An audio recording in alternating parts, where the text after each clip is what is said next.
akhir abad ke-19 tahun 1800-an mulai ada motivasi gitu ya bangsa Yahudi untuk membentuk satu gerakan yang bernama Zionis yang kita kenal sampai detik ini seperti itu. Zionis yang semakin lama makin berdiaspora gitu ya atau menyebar kemana-mana, menyebar ke seluruh antero bumi seperti itu, sehingga dan juga berdiasporanya mereka atau menyebarnya mereka juga diimbangi juga ditambah dengan sangat strategisnya posisi mereka di masing-masing negara gitu. Sangat-sangat pentingnya mereka menempati posisi ya di lembaga-lembaga atau di kongsi-kongsi di negara-negara yang mereka tempati, sehingga mereka sangat-sangat kuat, sangat-sangat powerful untuk kemudian mengubah atau mengendalikan kebijakan di sebuah negara atau di sebuah community atau di sebuah forum dan sebagainya. Sampai pada 1922 Yerusalem duduk di bawah kekuasaan Inggris saat itu. Ya, jadi Yerusalem dan kawasan sekitarnya Palestina dikuasai oleh Inggris, dan saat itu gitu ya sampai tahun 98 Inggris menolak Palestina, dan yang di sini pun kita kenal ada peristiwa bagaimana kemudian Inggris menyerahkan atau memandatkan atau memberikan tanah Palestina untuk dijadikan sebagai tanahnya bangsa Yahudi gitu ya. Yang sana kita kenal ada peristiwa deklarasi Balfour yang di sana disepakati bahwa tanah Palestina itu gitu ya, itu adalah untuk kemudian ya bangsa yang di sana gitu. Sejak deklarasi Balfour ditandatangani dan disepakati, maka mulai kembali eksodus bangsa Yahudi dari seluruh dunia, eksodus kembali ke tanah Palestina saat itu. Dan yang terjadi, implikasi dari itu atau impact yang terjadi dari itu adalah ya bangsa asli Palestina atau penduduk asli Palestina sudah mulai tergusur, sudah mulai menyingkir dan bahkan dipaksa untuk menyingkir dari tanah Palestina, dipaksa untuk pindah, dipaksa untuk pergi dari tanah Palestina. Ya bisa dikatakan semacam pengusiran gitu ya, semacam pengusiran bangsa Palestina dari tanah Palestina, dari tanah lahirnya, tanah kelahirannya, dari tanah kampung halamannya seperti itu. Kemudian selanjutnya 98 PBB membagi Palestina gitu ya, bagi Palestina menjadi dua negara dan pertahankan Yerusalem sebagai pusat perhatian internasional. 1998 disinilah kemudian PBB memutuskan untuk ada dua negara. Negara apa saja? Negara Palestina, dan kelak akan dideklarasikan setelahnya itu negara Israel. Jadi ada dua negara yang bercokol di sana gitu. Bukan satu negara saja yang kemudian ada di sana gitu. Hanya dengan berakhirnya kekuasaan Inggris Palestina, nah maka sejak hal itu dideklarasikan negara Israel, yang sebenarnya kalau melihat dari lahirnya negara Israel ini bisa kita katakan ini semacam anak haram gitu ya, karena memang tidak dapat legalisasi dari banyak negara saat itu ya. PBB hanya beberapa negara saja yang dia menyepakati lahirnya Israel saat itu.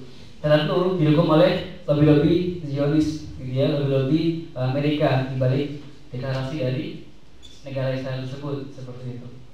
Nah, di tahun 1999 sampai 1997 Yerusalem terbagi menjadi dua bagian, sebagian masuk ke wilayah Yordan dan sebagian lagi masuk ke wilayah Israel. Sudah mulai dikotak-kotakan, gitu ya.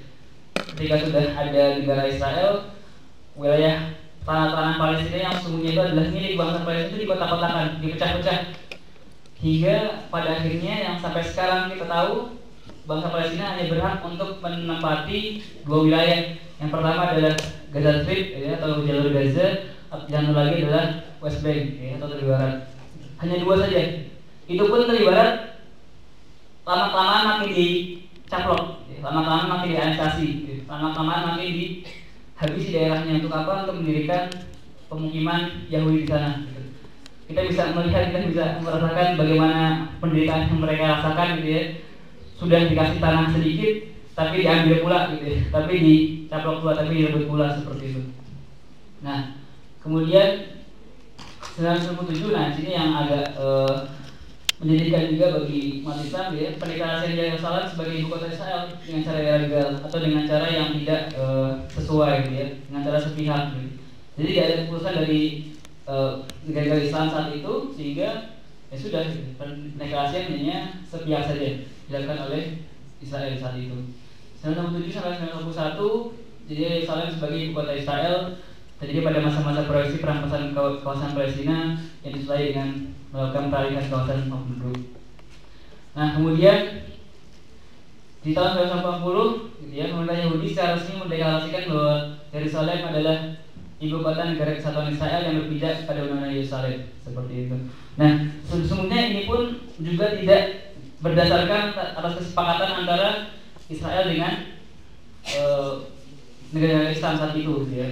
Tapi kemudian secara sepihak lagi-lagi Israel menetapkan undang-undang tersebut. Nah, ini beberapa slide yang tadi yang mungkin penjelasannya seperti itu ya, mulai dari nasabnya atau keturunan Bani Israel dari Ibrahim alaihissalam, punya anak Ismail alaihissalam dan Ishak alaihissalam, terus menerus mempunyai keturunan hingga Nabi Ishak memiliki anak keturunan yang bernama Yakub alaihissalam yang juga kita kenal dengan nama Israel, seperti itu. Nah, Israel juga punya 12 anak, salah satunya adalah Nabi Yusuf, ya, Yusuf alaihissalam, dan terus menerus menyebar dari Kanaan, Exodus ke Mesir saat itu, ya. Nah, ketika Nabi Musa, gitu ya, dijajah oleh Firaun sangat-sangat otoriter sekali, sangat-sangat berkuasa dan dengan tangan besinya seperti itu, sehingga pindah Nabi Musa dan Bani Israel, gitu ya, pindah ya dari Mesir ke Kanaan, gitu ya, di sana. Tapi melihat Bani Israel yang sangat-sangat ini dengan sangat-sangat ngeyel ya, atau bahasa Jawanya atau bahasanya sangat-sangat ini saja, sangat tidak taat dengan Nabi Musa, sehingga ya oleh Allah, gitu ya, oleh Allah diselatkan, gitu, diputar-putarkan di gunung yang namanya Jabal Latif ini. Di sini mereka diselatkan sampai 40 tahun namanya, gitu ya, 40 tahun namanya karena tadi kedurhakaan tadi, ketidaktaatan tadi kepada Nabi Musa dan Tuhannya, seperti itu. Nah, Bani Israel mulai masuk Filistin, akibatnya mereka dihukum Allah terutama pada api selama 40 tahun. Nah, di sini kita bisa melihat banyak imperium, banyak penguasa yang kemudian menguasai Palestina, seperti yang saya katakan, dari mulai pemerintahan Nabi Sulaiman, ya, kemudian masuk ke Romawi juga, masuk ke Islam, Turki Utsmani, ya, sampai kemudian Turki Utsmani runtuh, kekhilafahan runtuh, gitu kan, diambil alih oleh Inggris, mandat Inggris mengambil alih sampai pada tahun 1920-an itu, ya, dari Deklarasi Balfour yang pada akhirnya menyerahkan Palestina untuk diberikan kepada bangsa Yahudi saat itu. Nah, itu sekilas tentang sejarah konflik antara Israel dan Palestina, seperti atau sejarah bangsa Palestina. Pun juga kalau misalkan kita bisa melihat beberapa waktu belakangan ini, mungkin baru saja kita ingat tahun 2000 ya, 2008 akhir tahun itu ada ini ya, ada invasi besar-besaran oleh Israel ke Gaza yang menelan banyak korban jiwa, gitu. Yang mana itu menggerakkan beberapa, ya, hampir semua negara internasional untuk kemudian peka dan peduli pada Palestina dan mengusut dan menindak tegas Israel saat itu, seperti itu. Dan dari sanalah jadi muncul banyak lembaga-lembaga atau kongsi-kongsi yang peduli, ya, konsorsial yang peduli untuk membantu menyerahkan donasi, ya, kepada Palestina, seperti itu. Nah, kalau kita melihat sebelumnya juga ini ya, bangsa Palestina sendiri melakukan perlawanan. Bangsa Palestina sendiri melakukan perlawanan atas penindasan yang dilakukan oleh Israel saat itu. Kalau kita tahu ada peristiwa Intifada, ya, Intifada pertama dan Intifada kedua, ya. Itu satu bentuk perlawanan yang mereka lakukan untuk kemudian mengambil hak mereka sesungguhnya, gitu, untuk kemudian memperjuangkan hak mereka, gitu, yang telah diambil, yang telah dirampas oleh bangsa Israel saat itu. Pun juga sampai sekarang ini masih mereka rasakan. Kalau kita juga sempat update berita, tetap terus ada perlawanan yang dilakukan oleh bangsa Palestina dengan apa? Jadi dengan gerilya, dengan cara gerilya, dengan munculkan roket-roket ke daerah Israel, seperti itu.